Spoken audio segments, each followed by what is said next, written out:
Bonjour à tous, aujourd'hui dans cette vidéo on va encore parler du froid et de l'hiver. Alors pourquoi encore?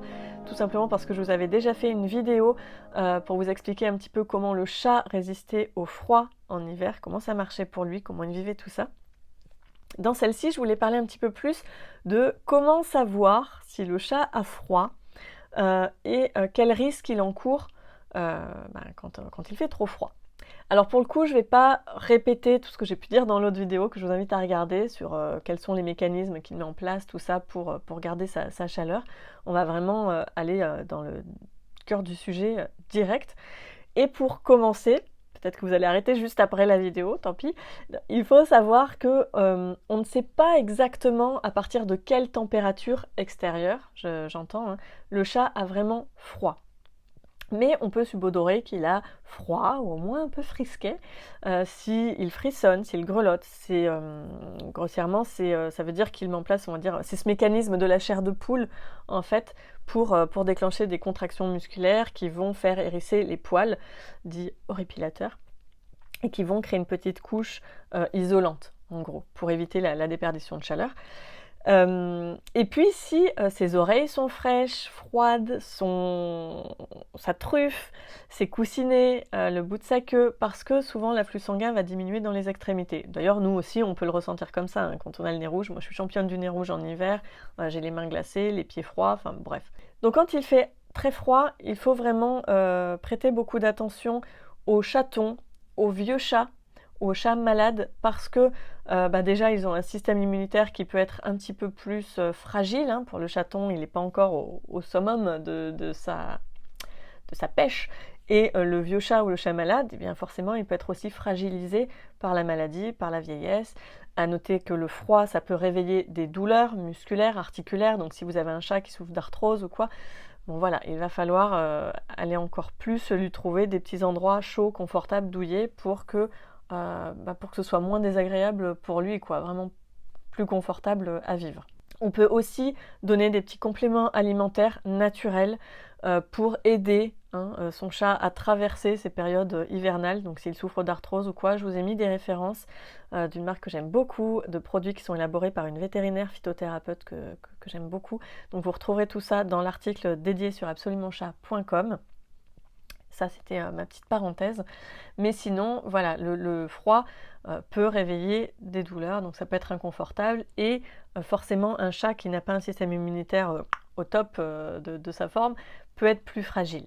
Le froid, trop de froid, peut entraîner aussi des engelures. Alors, on va forcément plus le voir sur un chat qui va à l'extérieur et qui peut être longtemps dehors.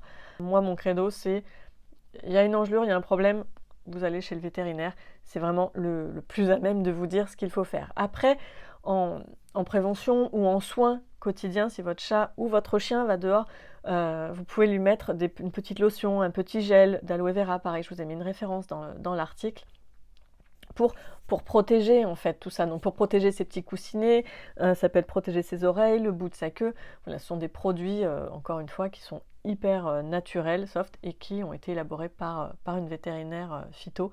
Donc c'est vraiment son job à elle.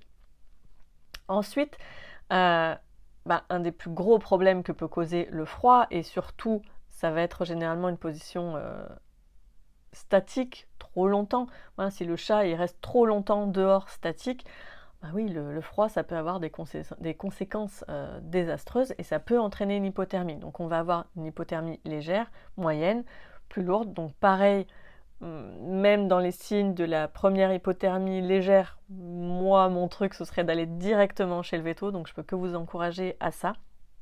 Comment on va reconnaître ça? En plus, ça peut être un peu perturbant, et on peut être un peu désemparé quand on a un chat en souffrance, et j'ai vécu ça très très récemment.